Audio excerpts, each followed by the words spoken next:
श्रद्धेय गुरुवर के चरणों में सत सत वंदन। क्लियर प्रोनाउंसिएशन ऑफ द श्लोक। शुद्ध उच्चारण।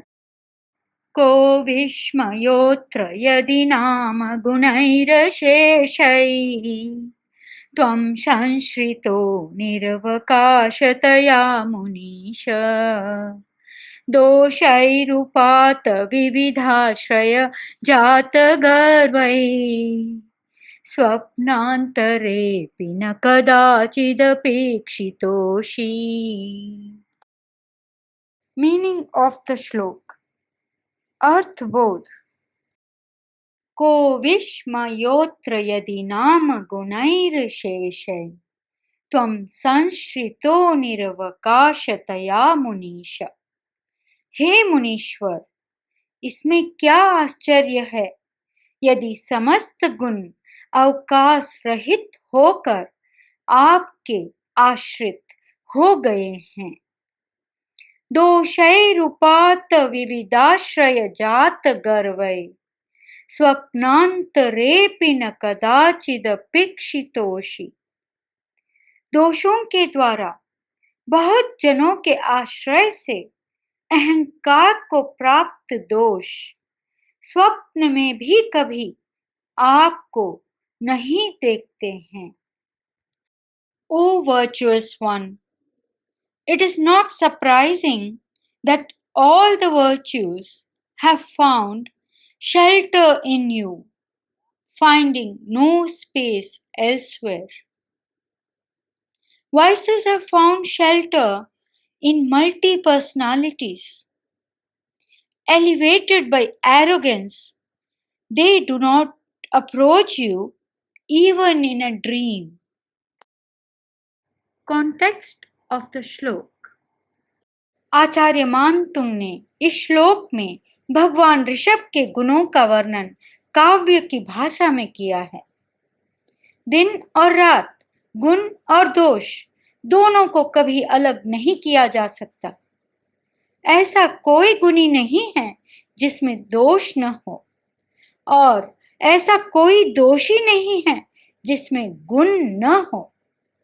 लेकिन आचार्य मानतुंग कहते हैं, प्रभो, जितने भी गुण हैं वे सारे आप में समा गए हैं। आप में गुण ही गुण हैं, एक भी दोष दिखाई नहीं देता। आप में गुण खचाखच भरे हुए हैं। सभी गुणों ने आपका आश्रय ले लिया है। दोष के लिए बिल्कुल भी स्थान नहीं है।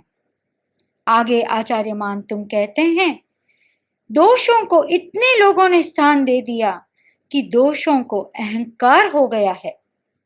गर्व से भरे दोषों ने सोचा, कोई भी हमारी उपेक्षा और अवमानना नहीं कर रहा है, हमें तो सब आश्रय दे रहे हैं। अहंकार से भरे दोषों ने निश्चय किया, हम आदिनाथ के पास जाएंगे ही नहीं। स्वप्न में भी दोष कभी भी आपको नहीं देखते हैं।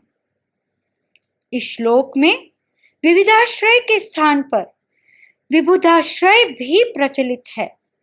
उसका तात्पर्य यह है कि बड़े बड़े आचार्यों ने, विद्वानों ने दोषों को स्थान दे दिया है।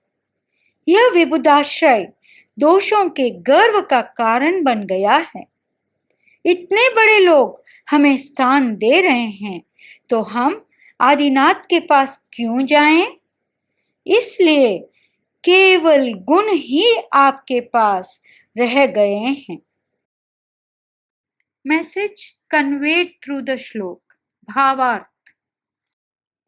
भगवान ऋषभ में केवल गुण हैं। केवल गुण उस अवस्था में होता है जब मोह कर सर्वथा क्षीण हो जाता है। स्तुतिकार ने एक पथ दर्शन दिया है। जो व्यक्ति स्वच्छता का वर्ण करते हैं, उनके पास दोष नहीं जाते। दोषों को आश्रय वहीं मिलता है जहां स्वच्छता और निर्मलता नहीं है। भगवान आदिनाथ ने अपनी वीतरागता के द्वारा, आत्मनिर्मलता के द्वारा अपने आप को इतना स्वच्छ बना लिया कि सारा मैल समाप्त हो गया। निर्मलता का एक ही सूत्र है और वह है वीतरागता। जैसे जैसे वीतरागता बढ़ती है, वैसे वैसे हमारे सारे दोष समाप्त होते चले जाते हैं।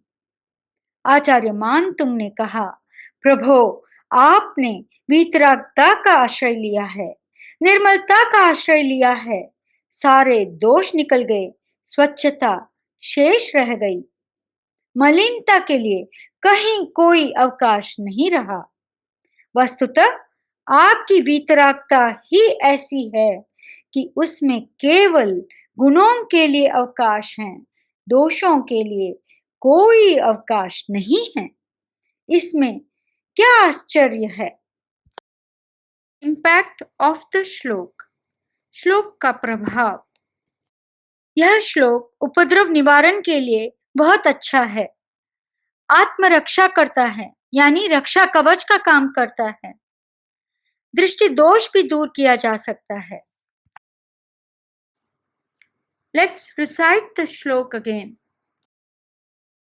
को विस्मयोऽत्र यदि नाम गुणैरशेषैः त्वं संश्रितो निरवकाशतया मुनीश दोषैरुपात विविधाश्रय जातगर्वैः स्वप्नान्तरेऽपि न कदाचिदपेक्षितोषि।